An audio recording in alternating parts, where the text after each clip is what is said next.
The World Cup is officially over, which can only mean one thing. Transfers are in fashion yet again. Of course, the transfers were happening during the World Cup. We've seen players move from big club to big club, big players getting moves during the World Cup, and one of those players to make the move from one Premier League team to another in the final weekend of the World Cup was Morgan Rogers. David Ornstein reported, over the course of the final weekend of the World Cup, Chelsea had verbally agreed a deal with Aston Villa for £117 million to sign Morgan Rogers and team him back up with former Man City youth teammates Liam Delap and Cole Palmer. But the reaction on social media was split into three to four ways, really. Number one, Aston Villa fans saying, "Oh my God, I can't believe we've just got £117 million for a player that we paid around £15 million for 2 years prior." Chelsea fans losing their nut because they've actually signed another young player who's very good for a lot of money. They've done that before, and we'll see how that one pans out. At least this one is Premier League proven and not some random child from Brazil. And then you had the next two splits where people going, game's gone, a lot of money has been spent, and then up north in North London, Arsenal fans, quite rightly, had pinned a lot of hope on Morgan Rogers being their number one target. One of the people that wanted Morgan Rogers the most at Arsenal, perhaps the most out of everyone, seeing as he was his number one target, was Mikel Arteta. He didn't get his number one target. Rumour is they didn't want to pay the price for him. That's completely understandable. That is a lot of money. But as some fans have pointed out, it's not my money. Therefore, I'm not bothered how much you pay for this player. And that's completely understandable. But what I think the problem is Arsenal are going to have is the two alternatives that they are linked with who are top level players, which are not going to cost less than what Morgan Rogers went for. Now, you can say that is an indictment of the market. You can say that is people understanding that Premier League clubs have a lot of money.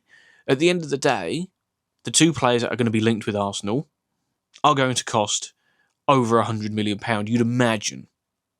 Number one is Julian Alvarez, a player who has openly spoken about wanting to play for Barcelona. His family apparently are happy in Spain. They don't want to leave Spain. And Barcelona are keen on the deal. He's keen on the deal as well. It's just a case of financing the transfer and seeing how that plays out. Why, if you're Arsenal, just perspective-wise, if you're Arsenal, you've just come off the back of winning the Premier League after 20-odd years. You've just reached the Champions League final. You've sold Leandro Trossard. Completely understandable. If you're planning on getting in a superstar left winger or a marquee signing who is a left winger, you're going to need to make room for him. If you can make a deal for a 30-plus-year-old Leandro Trossard, you get as much money as you can for him. Completely understandable. But if that is your number one target, you make sure you go and get that number one target. If Morgan Rogers is your number one target and your manager is asking for Morgan Rogers, you go and get that deal done. Moving back onto Julian Alvarez, why would you want to sign a player for £100 million plus, let's say between the region of £80 million and £120 million? Julian Alvarez is an unbelievable player.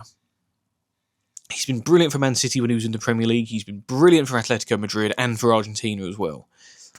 Whether you believe he's worth the money or not is almost by and by with this kind of transfer. The point I'm trying to make is if you're Arsenal, you go and make that deal because that's who you want. Your manager wants certain players, you go and get them players. If you're not going to back a manager who's just won you the Premier League and just got you to a Champions League final, then I don't really know what the plan is. And I know a lot of Arsenal fans have questioned the plan. Overall, I think they're an extremely well-run club, but sometimes in the transfer window, they do make decisions that make you kind of question really what they want from a window. And yes, we're in the middle of July. We're coming towards the end of July. These Premier League clubs get their players back and go on pre-season in about 2 weeks now. So it might seem like the transfer window's only really beginning because the World Cup's just ended. The reality is a lot of work needs to be done by a lot of these teams. And they will do, they've still got a month and a bit left, but in order to get the players in settled quickly, things need to change rapidly. Why would you spend £100 million plus on a player that doesn't really want to be at your club in Julian Alvarez? The second player in the discussion of who've been linked heavily with Arsenal has been Paris Saint-Germain's Bradley Barcola. The whole point of what I want to discuss on this is not focusing solely on Arsenal, but evaluating why the reaction toward Barcola being this kind of like world-class saviour left winger that's going to take them to another level, I don't fully buy into it. And I'm going to explain why. Bradley Barcla is a fantastic player. Bradley Barcla could be world-class. He's not world-class yet, but he's got world-class potential. He's shown that many times with Paris Saint-Germain, both in Liga and in the Champions League across their back-to-back winning campaigns. But there's a lot left for this lad to be the player that everybody thinks he is and expects him to be. That's why I think if you were to spend 80 to 120 million on him, judging by that's the price range that these players seem to be going in now, if Morgan Rogers is 117 million, I imagine Julian Alvarez will be over £100 million.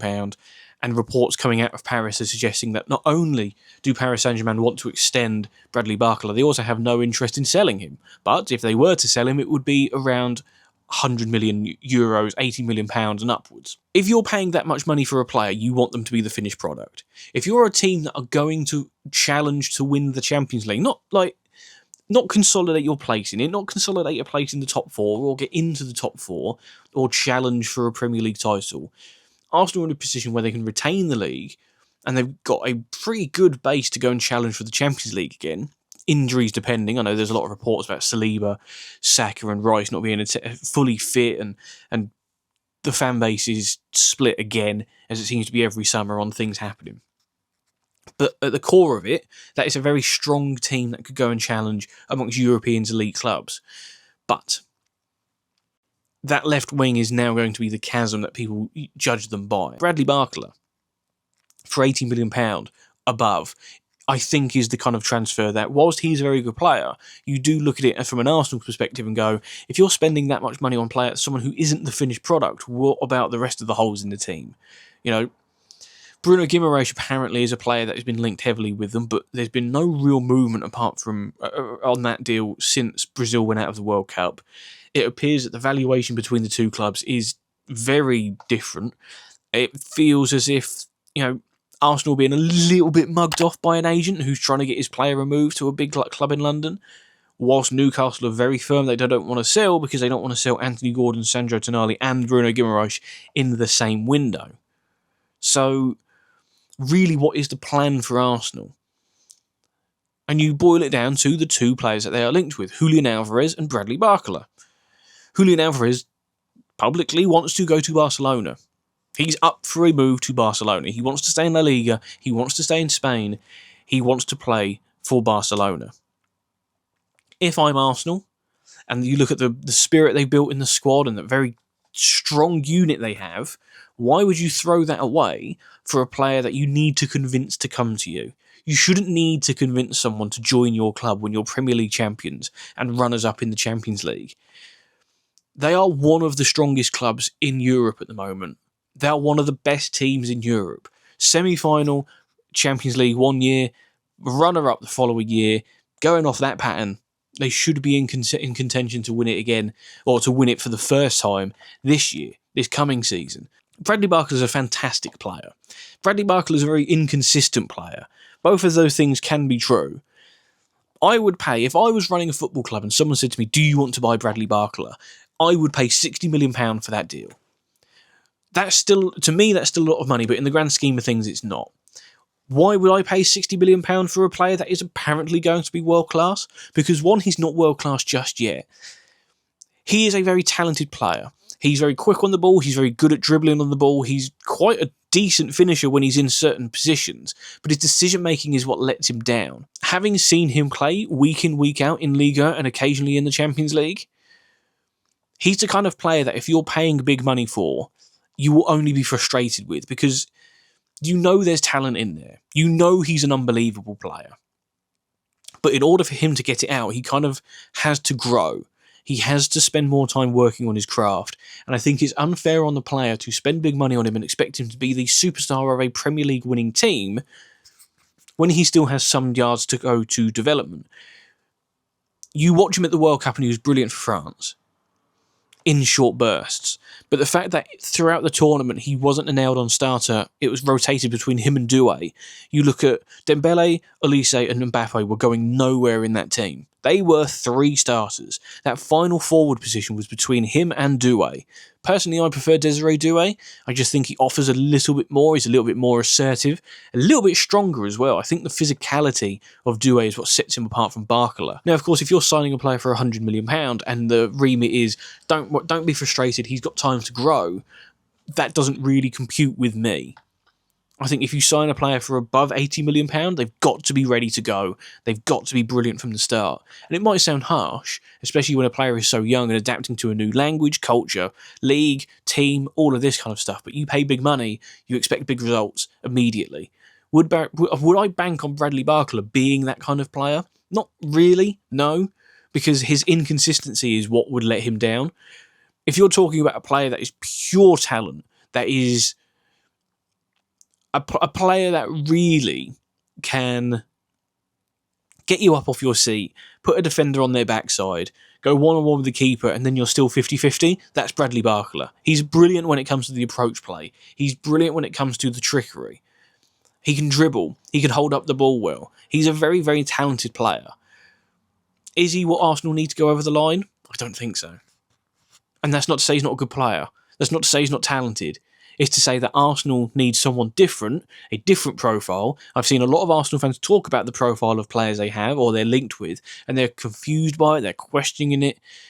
This feels like a better fit than some other players. I think the best fit for Arsenal is Julian Alvarez. I can imagine him fitting in. I think there's another element of this as well when it comes to analysing a player, that you can look at their talent, you can look at their abilities, you can look at their negatives, their positives, and whether they fit into a team stylistically. Of course there is. There's also an element of, can you picture them playing in that team's kit? Can you picture them playing at their stadium? Bradley Barcla doesn't feel like an Arsenal player to me. And it's a weird, weird thing to explain. Bradley Barcla doesn't feel like an Arsenal player, but Julian Alvarez does. Julian Alvarez has proved himself for longer at a top level. He's done it in the Premier League as well. If you're spending £100 million plus on a player purely just on the talent, you go for Julian Alvarez. If you're willing to develop a player and spend a year or two honing his craft and really ironing out the errors he makes in his game, then you go for Bradley Barcla. But ultimately, Arsenal need to make some kind of signing soon. Otherwise, the fan base are going to go into the new Premier League season, potentially without an injured Saliba.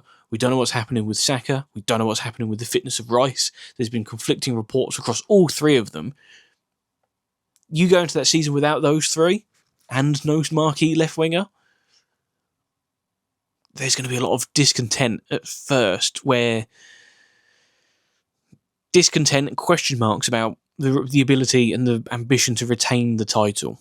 I still think they will, but a marquee left winger helps massively. Is Bradley Barcla that guy? I don't think so, but let me know what you think. Let me know in the comments what you think about Bradley Barcla, one as a player and as a fit for Arsenal. How much do you think he's worth? How much would you pay for him? I think my limit would be £80 million. I think any more than that and you're banking on him being a success rather than buying sure success like you did with Declan Rice. Let me know what you think about the video. Remember to like the video, subscribe to the channel, comment below, check out all the other social channels. Thank you for watching. See you next time.